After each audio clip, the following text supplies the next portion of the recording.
اللہ الرحمن الرحیم۔ ملفوظات حضرت مسیح موعود۔ دوسرا بڑا عظیم الشان معجزہ آن حضرت صلی اللہ علیہ وسلم کا شق القمر تھا۔ شق القمر دراصل ایک قسم کا خسوف ہی تھا اور آن حضرت صلی اللہ علیہ وسلم کے اشارہ سے ہوا۔ اس وقت بھی اللہ تعالیٰ نے کسوف و خسوف کا ایک نشان دکھایا اور یہ مسیح موعود اور مہدی کے لیے مخصوص تھا، اور ابتدائے دنیا سے کبھی اس رنگ میں یہ نشان نہیں دکھایا گیا تھا۔ یہ صرف مسیح موعود ہی کے زمانے کے لیے رکھا گیا تھا اور احادیث میں آیات مہدی میں اسے قرار دیا گیا ہے، جس کی بابت آن حضرت صلی اللہ علیہ وسلم نے فرمایا کہ وہ میرے ہی نام پر آئے گا۔ اس میں یہی نکتہ ہے کہ جو نشانات آن حضرت صلی اللہ علیہ وسلم کو دیے گئے تھے، اس رنگ کے نشان یہاں بھی دیے جانے ضروری تھے،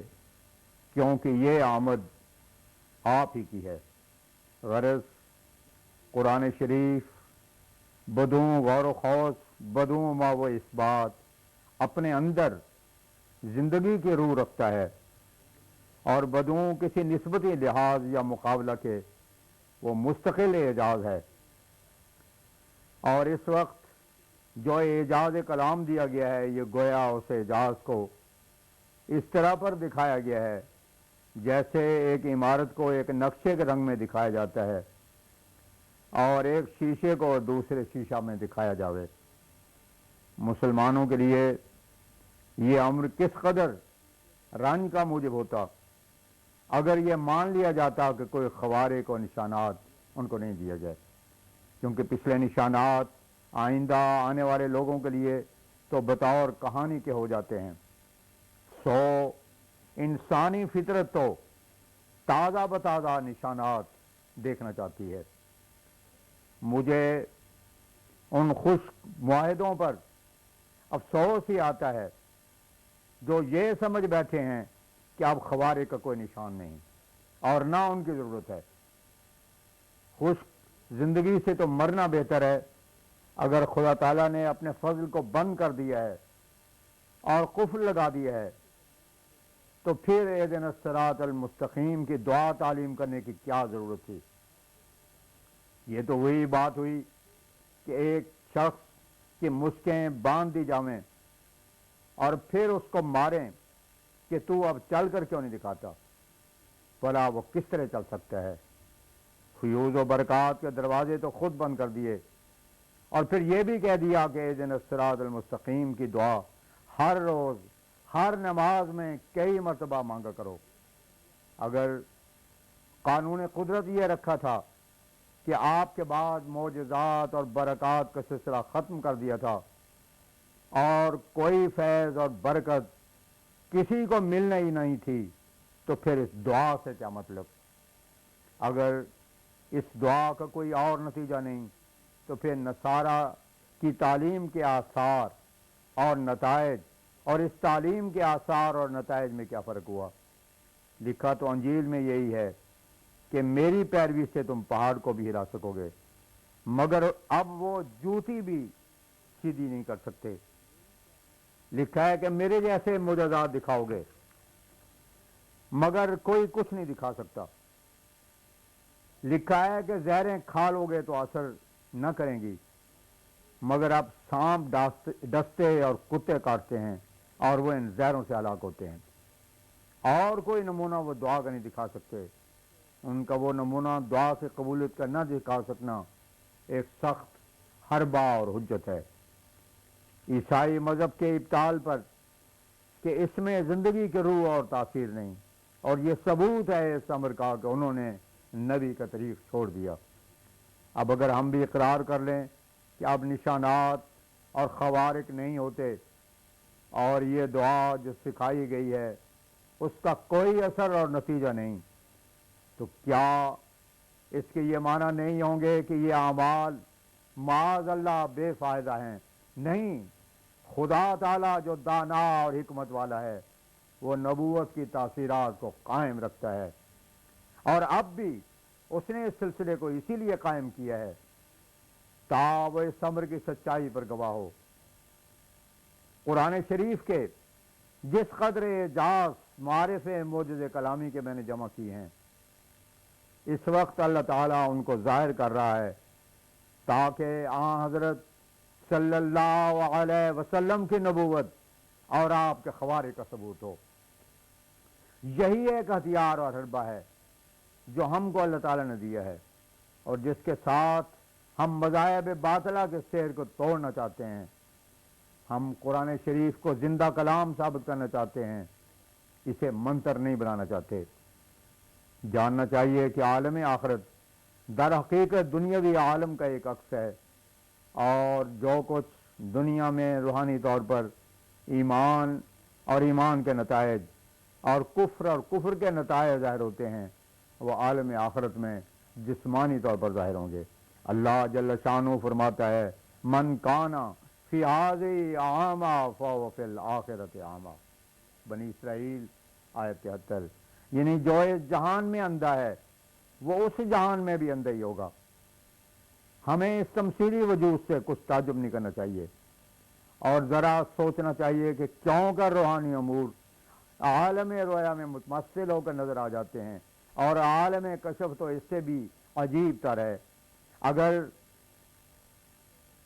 فرمایا کہ وجود عدم، غیبت، حس اور بیداری کے روحانی امور طرح طرح کے جسمانی اشکال میں انہی آنکھوں سے دکھائی دیتے ہیں، جیسا کہ بسا اوقات عین بیداری میں ان روحوں سے ملاقات ہوتی ہے جو اس دنیا سے گزر چکے ہیں، اور وہ اس دنیاوی زندگی کے طور پر اپنے اصلی جسم میں اسی دنیا کے کپڑوں میں سے ایک پوشاک پہنے ہوئے نظر آتے ہیں اور باتیں کرتے ہیں، اور بسا اوقات ان میں سے مقدس لوگ باذن تعالی آئندہ کی خبریں دیتے ہیں، اور وہ خبریں مطابق واقعہ نکلتی ہیں۔ بسا اوقات عین بیداری میں ایک شربت یا کسی قسم کا میوہ عالم کشف سے ہاتھ میں آتا ہے، اور وہ کھانے میں نہایت لذیذ ہوتا ہے، اور ان سب امور میں یہ عاجز خود صاحب تجربہ ہے۔ کشف کی اعلیٰ قسموں میں سے یہ ایک قسم ہے کہ بالکل بیداری میں واقع ہوتی ہے، اور یہاں تک اپنے ذاتی تجربے سے دیکھا گیا ہے کہ ایک شیریں طعام یا کسی قسم کا میوہ یا شربت غیب سے نظر کے سامنے آ گیا ہے، اور وہ ایک غیبی ہاتھ سے منہ پر پڑتا جاتا ہے، اور زبان کی قوت ذائقہ اس کے لذیذ طعام سے لذت اٹھاتی جاتی ہے، اور دوسرے لوگوں سے باتوں کا سلسلہ بھی جاری ہے، اور ہوا سے ظاہری بخوبی اپنا اپنا کام دے رہے ہیں، اور یہ شربت